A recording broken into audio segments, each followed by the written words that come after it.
ኢትዮጵያዊቷ ሰላይ ልብ አንጠልጣይ ታሪክ ክፍል 2 ደራሲ ዘሪሁን ገመቹ ተራኪ ረዚቃ መሐመድ። ለሚስክ ዩቲዩብ ቻናሌ አዲስ ከሆናችሁ ላይክ፣ ሼር፣ ሰብስክራይብ በማድረግ ቤተሰቦች እንድትሆኑ የአክብሮት ግብዣዬ ነው። ቪዲዮውን ላይክ በማድረግ ይጀምሩ። አየር ማረፊያው መለስተኛ ነው። ከፕሌን ወርደው እግራቸው መሬት ሲረግጥ ልዩ አይነት ስሜት ሰውነቷን ነዘራት። ሰማይ እንደዛ ቅርብ የሆነበት ቦታ ከዛ በፊት አጋጥሟት አያውቅም።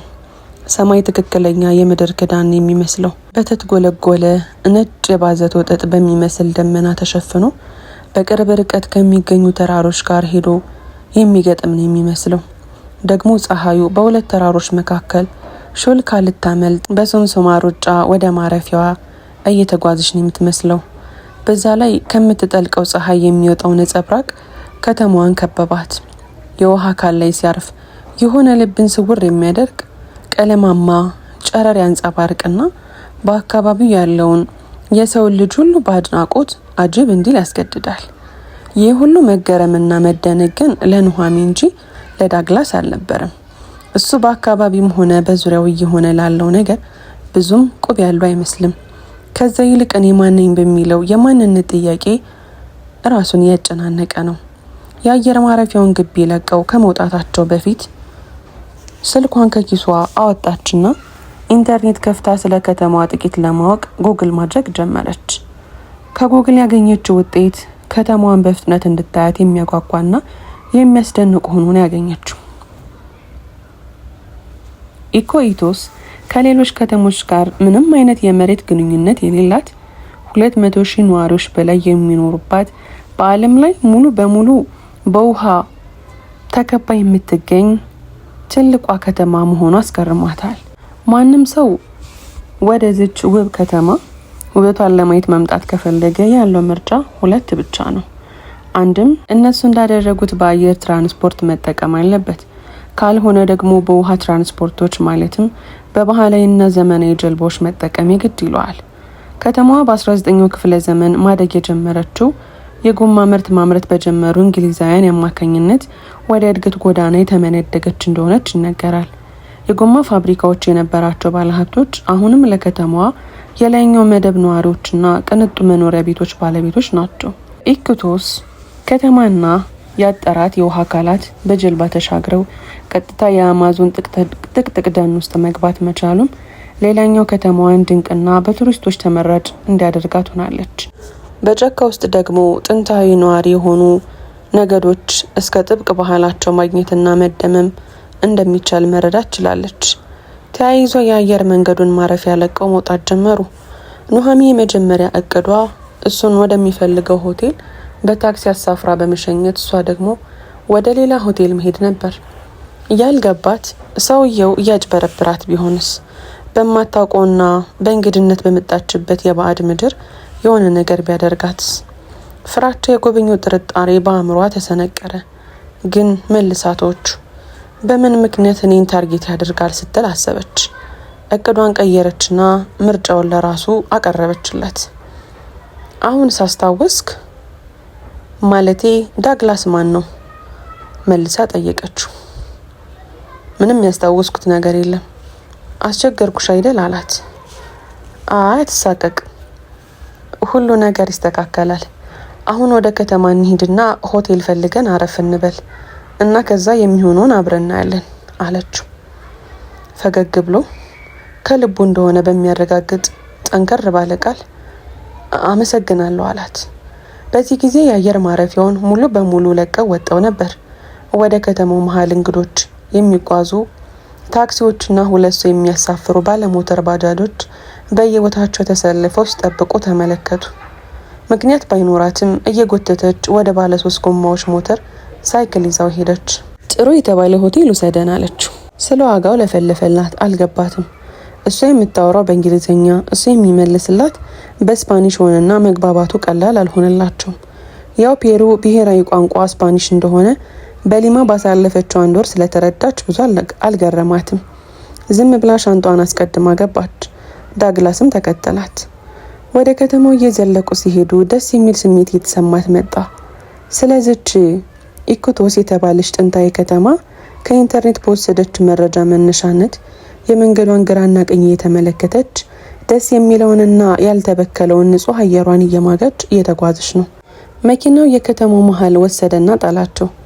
በቀኛቸው ሆቴል አለ፣ በግራቸው ደግሞ የአዲስ አበባን አትክልት ተራ የሚመስል ገበያ ተመለከተችና ሻንጣዋን በእጇ እንዳንጠለጠለች ወደዛው አመራች። በመደዳ በተሰሩ ትናንሽ ጉልት መሳይ ሱቆች የአትክልትና የፍራፍሬ አይነቶች ተደርድረውና ተሰቅለው ይታያታል። አብዛኞቹ ፍራፍሬዎችም ሆነ አትክልቶች በሀገሯ በኢትዮጵያ ጭምር የሚገኙ ናቸው። ሙዝ፣ መንደሪን፣ ፓፓዬ፣ ሎሚ፣ ብዙ ነገር አለ። የገረማት ግን እነሱ ሎሚ ብለው ለገበያ ያቀረቡት ከሀገሯ ብርቱካን የበለጠ መጠን እንዳለው ማየቷና የድንች አይነታቸው ደግሞ ከቁጥር በላይ ሆኖ በማግኘቷ ነው። ሌላው ለገበያ ዝግጁ ሆነው ገዥን የሚጠብቁት ከባህር የወጡ የአሳ ዝርያዎች ናቸው። ለሱ አዲስ እውቀት ነው። ሙዝና መንደሪን ገዙና መንገዱን ተሻግረው ወደ ሆቴል ገቡ። እሷንም ባልገባት ምክንያት 2 አልጋ ያለበት አንድ ክፍል ተከራየችና እሱን አስከትላ ይዘው ገባች። ሻንጣዎቻቸውን፣ ሌሎች እቃዎቻቸውን አስቀምጡና በአልጋቸው ላይ አረፋሉ። የምትፈልገው ነገር አለ? ግራ ተጋብቶ ጭንቀት ላይ ያለው እንግዳ ሰውዬ ጠየቀችው። ማለት ምን ልፈልግ እችላለሁ? ሻወር መውሰድ ወይ ምግብ ነገር? አይ ምንም አልፈልግም። እንግዳ ወጣ ብለን ከተማዋን ዞር ዞር ብለን እንያት የሚል ግብዣ ቀረበችለት። አዎ ይቻላል አለና ተያይዘው ወጡ። ልክ አካባቢውን ሊጎበኝ እንደመጣ ፍቅረኛሞች ጎን ለጎን ሆነው በውቧ ከተማ አስፓልት ጠርዝ በዝግታ እየተጓዙ መጎብኘታቸውን ቀጠሉ። ለሷ ሁሉ ነገር አዲስና አስደማሚ ስለሆነ እሱ ስላለበት ሁኔታ ለጊዜው ዘንግታ፣ አየህ ያንን ውሃ? አየህ ፀሐይዋ ደስ ስትል? አየህ ድመቶችን እያለች በምታየው ነገር ሁሉ ውስጥ ፈነጥዝ። እሱ በተቃራኒው የሚያየው ነገር ሁሉ መንገዶች፣ ህንጻዎቹ ሳይቀር የሚያውቃቸውና ከዚህ በፊት ደጋግሞ ያያቸው እንደሆኑ ደመ ነፍሱ እየነገረው ሲሆን ጥርት ያለ ምስልና ትውስታ ግን ሊመጣለት አልቻለም። ቢሆንም ግን በውስጥ የሚብሰለሰለውን ጭንቀት ለራሱ ቀብሮ ከጎኑ ያለችውን ውብ ደግና ተወዳጅ የሆነች ሴትን ሙዷን ላለማበላሸት በምታወራው ወሬ ምጥን አስተያየት እየሰጠ ስትፈግ እየፈገገ ስትስቅ ደግሞ እየሳቀ በሞባይሏ ፎቶ ስታነሳው እየተነሳ ሰልፊ ስትለው እንደ ፈቃዷ እየሆነላት ደስ የሚል የጉብኝት ጊዜ ያሳለፉና ጨለምለም ሲል ወደ ሆቴላቸው ተመለሱ። እዛው ሆቴል ራታቸውን በልተው ከምሽቱ 2 ሰዓት ሲሆን ወደ ምኝታቸው ተመልሰው ገቡ። እንግዲህ መተኛት እንችላለን አለችና ሙሉ በሙሉ አልጋዋ ላይ ወጣች። የአልጋው ጠርዝ ላይ እንደተቀመጠ አይ ገና እንቅልፍ ያልመጣም አላት። እንደዛ ከሆነ እኔም እንቅልፍ ያልመጣም አለችና መልሳ ካልጋው ወረደች። ቆይ የሚጠጣ ነገር ትፈልጋለህ ስትል ሌላ ጥያቄ ጠየቀችው። የሚጠጣ? እኔ እንጃ ነበር መልሱ። ዝም አለችና ክፍል ውስጥ ወዳለው ፍሪጅ ተንቀሳቀሰች። ከፈተችው። 2 በቆርቆሮ የታሸጉ መጠጦችን አወጣችና ወደሱ ተመልሳ ከጎኑ ተቀመጠች። አንዱን አቀበለችው። ከፈተችና ተጎነጨች። እሱም እንዳደረገችው አደረገ። አልተመቸውም። ምን ነው ጠጥተህ አታውቅም አለችው። እንግዲህ አላውቅም ማለት ነው። ባውቅ እንደዚህ አስጠላኝም ነበር ሲል መለሰላት። ምን አድርጋችሁ ይሆን እንዲህ ትላንትህን ከአእምሮ እጥብ ያደረጉት ስትል በውስጧ ስለሱ አሰበች። የሰላይነቱ ህይወቷ ሰው በሰው ላይ ብዙ ነገር እንደሚያደርግና የሰው ልጅ ላይ ብዙ ነገር እንደሚደረግ በገዛ ስህተቱም ሆነ በማያውቀው ነገር በማይመለከተው ምክንያት ብዙ መከራና ስቃይ ሊደርስበት ህይወቱን እስከማጣት የሚያደርስ መከራ እንደሚያጋጥም በተግባር ደጋግማ አሳይቷታል። ይህ ፊት ለፊቷ የተቀመጠው ሰውዬ ግን በህይወት እያለ ህይወቱን ያጣ ሆኖ ያገኘችው። ይሄ ደግሞ ነፍስን እስከ ወዲያኛው ከማጣትም የከፋ ነው። እንደ አይነቱ ግራ የገባው ነገር የመጀመሪያ ጊዜ ገጠመኛ ነው። ለዛውም ጥሩ ነገር ብቻ አይበታሉ ብላ በመጣችበት በባዕድ ሀገር ድንገታዊ ሀሳብ በአእምሯ ብልጭ አለላት። ግን እንዴት ስልክ ሳይኖርህ ስትል ጠየቀችው። እኔ እንጃ ምናልባት ጥየው ሊሆን ይችላል። ሞባይልህ ኖሮ ቢሆን ኖሮ የተደዋወልክባቸውን ቁጥሮች እዛ ላይ ተመዝግቦ ስለምናገኝ ደውለን የሚያውቁን ሰዎች ወይም ቤተሰቦችን በቀላሉ ማግኘት እንችል ነበር። እና አሁን ማንነቴን ለማወቅ ምንም ተስፋ የለኝም ማለት ነው? አይ እንደዛማ እንዴት ይሆናል? አይዞ ብራዚል እስክንደርስ ምንም ትዝ የሚል ነገር ከሌለ ሐኪም እንዲህ ማድረግ እችላለሁ። ያንቀላፋውን የማስታወስ ችሎታን የሚቀሰቅስ የሆነ መድኃኒት አያጡም። ለምን ግን እንዲደጎንሽልኝ ሲል ያልጠበቀችውን ጥያቄ ጠየቃት። የሰው ልጅ ስለሆንኩ ነው። አንተም እኮ እኔ በዚህ ቦታ አግኝታይም ቢሆን ከዚህ በላይ የሆነ ነገር ነው የምታደርግልኝ። አንዴ ላፕቶፕህን ስትል ወደ እሷ አፍጥጣጫች። በመብረቃዊ ንግግሯ ተገርሞ ላፕቶፑ ምን ሲል ጠየቃት። ማወቅ የምትፈልገው ማለት ስለማንነት የሚያወሩ መረጃዎች ላፕቶፕ ውስጥ ሊኖሩ ይችላሉ። እርግጠኛ ነኝ የሆነ ነገር እናገኛለን አለችው። ከተቀመጠበት ተነሳና ላፕቶፑን በማንሳት ሄዶ ከጎኗ ተቀመጠ። እንዴት ነው የሚከፈተው? ጠየቃት። ተቀበለችውና በቀይ ቀለም የደመቀውን እሱን ተጫነው። ጥቁር የነበረው የላፕቶፕ ስክሪን ቀስ እያለ በራ። ፓስወርድ ይጠይቃል። ወይኔ ፓስወርድህን መቼም አታስታውሰውም። ስምህን የረሳህ ሰው ፓስወርድህን እንዴት ታስታውሰው ትችላለህ? ቆይ እስኪ አለና ተቀበላት። ዝም ብሎ በደመነፍስ በሚመስል ሁኔታ የተወሰኑ ፊደሎችና ቁጥሮችን ሲጫን ኮምፒውተሩ ተከፈተ። በደስታ እየተፍለቀለቀች ከፈትከው? ፓስወርዱን አስታውሰኸው ነው? ጠየቀች። አይ ዝም ብዬ ነው የነካካሁት። ግድ የለም ዋናው መከፈቱ ነው። ፎልደሮችን እየከፈቱ ማየት ጀመሩ። የሚገርምና ጭራሽ ግራ የሚያጋባ ፋይል ነው እየተመለከቱ ያሉት። ጥቅጥቅ የአማዞን ደን፣ ጥቅጥቅ ደን ውስጥ የታነጹ ቪላ ቤቶች፣ አስፈሪ መሳሪያ የታጠቁ አውሬ መሳይ ሽፍቶች፣ ብዛት ያላቸው ሰዎች የሚተረማመሱባቸው ነጭ ለባሽ ሰዎች የሞሉባቸው ላብራቶሪ። ቆይ እስኪ አቁመው። ወደ ኋላ ትንሽ መልሰው። ሌላ ትዕዛዝ። ይኸው አያው ራስህን ሳይንቲስት ነህ። እዛ ጥቅጥቅ የአማዞን ደን ውስጥ በሚገኝ ላብራቶሪ ውስጥ ከነዛ አደገኛ መሳሪያ የታጠቁ አስፈሪ ሰዎች ጋር አብረህ የምትሰራ ሳይንቲስት ነህ።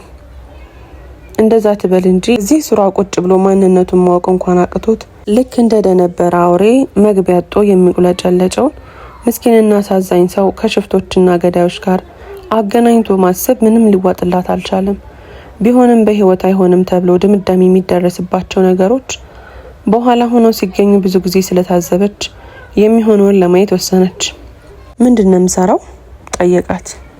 እኔ እንጃ፣ እስኪ ማጫወቻውን ቀጥል እንዳለችው አደረገ። ሀሽሽ ፕሮሰስ ሲደረግ በየ1 ኪሎ እየተጠቀጠቀ ሲታሸግ፣ ሌላ ቦታ ደግሞ በክኒን መልክ ሲዘጋጅ ብዙ ነገር ይታያታል። አንተ ምንድነው ይውሉ ጉድ? ሰውነቷ ሁሉ ይንቀጠቀጥባት ጀመር። በጣም ፈራችሁ። እንዴት ግን እዛ ልገኝ ቻልኩ? ምናልባት አስገድደውኝ ይሆን?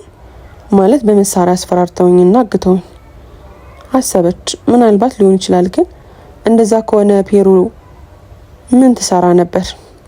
እዛ ፕሌን ውስጥ እንዴት ልትገባ ቻልክ? እንዴት አንድ ጠባቂ እንኳን ሳይኖር ወደ ብራዚልስ ምን ልትሰራ ነው የምትሄደው? እንዴት ሁሉን ነገር ልትረሳ ቻልክ?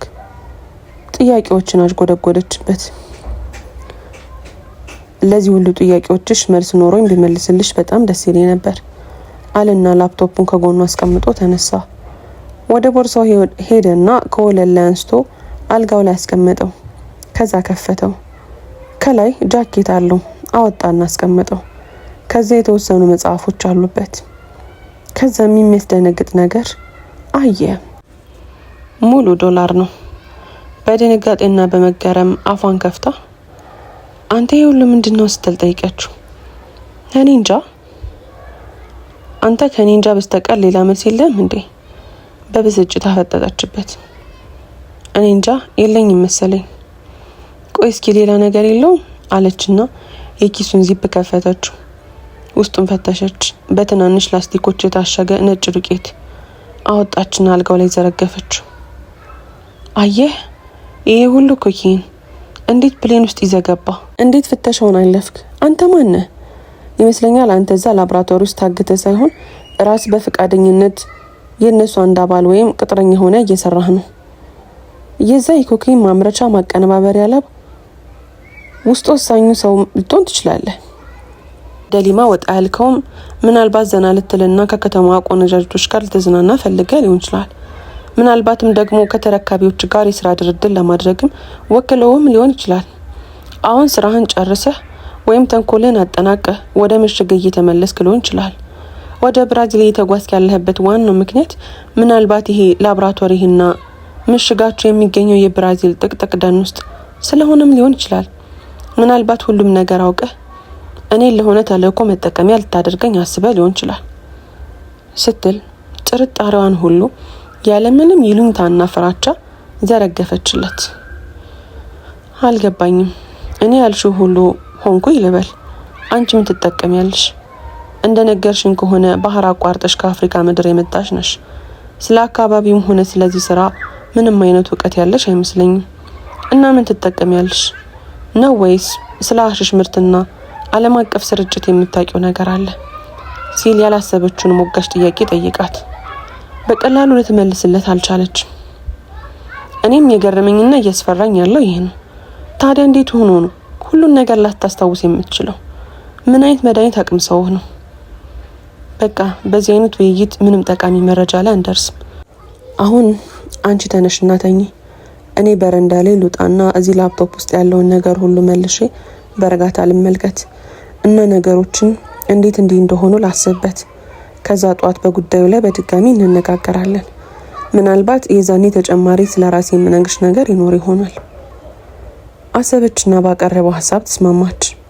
አልጋዋ ላይ ሙሉ በሙሉ ወጣችና ከነ ልብሷ ብርድ ልብሱን ገልጣ ገባች። እሱ የተዘረገፈውን ብር ወደ ሻንጣው መለሰ። ሀሽሹንም አንድ እሽግ አስቀረና የተቀረውን የሻንጣው ኪስ ውስጥ ጨመረ። ያስቀረውን እሽግ ከፈተው። በጣቱ ቆነጠረና ወደ አፍንጫው ወሰደው። ፊቱን ቁጥርጥር አደረገ። ደገመና ሳበ። ላፕቶፑን ይዞ ወደ በረንዳው ወጣና በራፉን ዘጋላት። ቁጭ ብሎ ላፕቶፑን ከፍቶ በትዕግስት መመልከት ጀመረ። ኑሃሚ በተኛችበት አጮልቃ በመስታወቱ አሻግራ እያየች ነው። የህይወቷ ዙሪት ከየት ወስዶ የት ላይ እንደወረወራት አሰበችና እጅግ ተገረመች። ስለሱና ስለገጠመኞቹ ያንሰላሰለች ድንገት ወደ ሀገር ቤት የሚያበር የሀሳብ ሀዲድ በአእምሯ ተዘረጋ። ጭንቅላቷን ትራሷ ላይ አመቻቸችና በተዝናኖት ተኝታ በተዘረጋው ሀዲድ ወደ ሀገር ቤት በትዝታ ፍስስ አለች። ኑሃሚ የተደላደለና የተረጋጋ የሚባል ህይወት የኖረችው እስከ 9 ዓመቷ ድረስ ብቻ ነበር። ከዛ በጥምቀት ሰሞን በዕለተ ከተራ የ9 ዓመቷን የልደት በዓል ሊከበርላት ድግስ ተደግሶ ኬክ ታዞ ሻማ ተገዝቶና በቤቱ በዲኮሬሽን አሸብርቆ ባለበት ቀን እናትና አባቷ ተቃቅፎ በተኙበት ሞተው ተገኙ። በምትወዳት የልደት ቀኗ በዛሽ ቀን በህይወቷ በጣም ልብ ሰባሪውን ሀዘን ደረሰባት። ከዛ በኋላ ህይወት ለሷ ቀላል ሆኖ አያውቅም።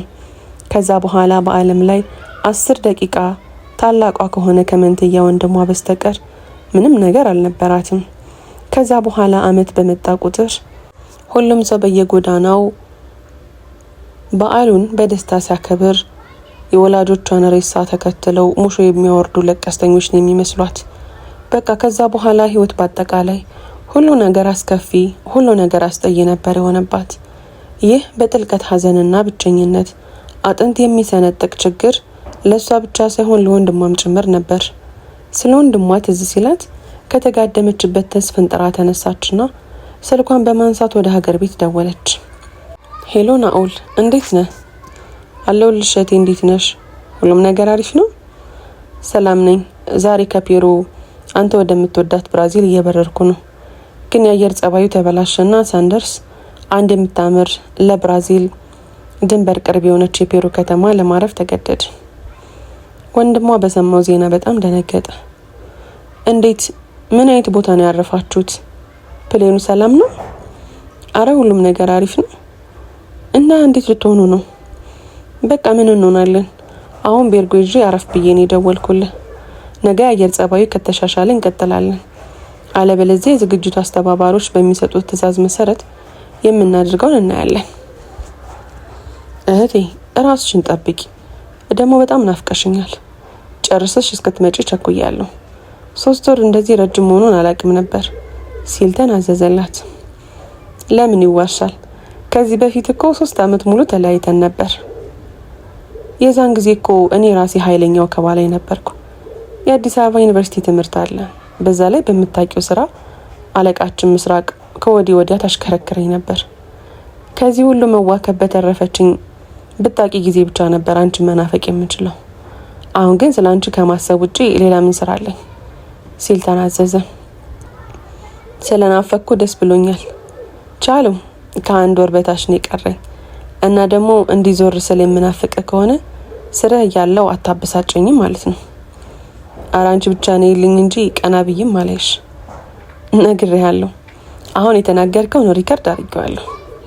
ችግር የለውም፣ እውነቴን ነው። ምስራቅ ደህና ነች ስትል ሌላ ጥያቄ ጠየቀችው። ያው ታውቂያለሽ እሷ ካልፈለገች አላገኛትም፣ ግን ደህና መሆኗን አውቃለሁ ሲል እሷ ብቻ ሳትሆን ምስራቅም እንደናፈቀችው በሚያሳብቅ የድምጽ ቅላጼ መለሰላት። ምስራቅ ማለት በሁለቱም ህይወት ውስጥ ከፍተኛ ድርሻ ያላት የደህንነት መስሪያ ቤት ውስጥ የምትሰራ ሲኒየር ሰላይና ለአመታት አለቃቸው የነበረች የ43 ዓመት ሴት ነች። በልቻው ልተኛ ነው። ቻው እህቴ፣ ውድድን የማረግሽ። ስልኩ ተዘጋ። ውድና የተከበራችሁ የምስኪ ዩቲዩብ ቻናል ተከታታዮቼ ክፍል 3 ይቀጥላል። ታሪኩን ከወደዳችሁት ላይክ፣ ሼር፣ ሰብስክራይብ ማድረጋችሁ እንዳትረሱ። በቀጣይ ክፍል እስከምንገናኝ በያላችሁበት ቀንና ሌላችሁ ሸጋ ይሁንልኝ።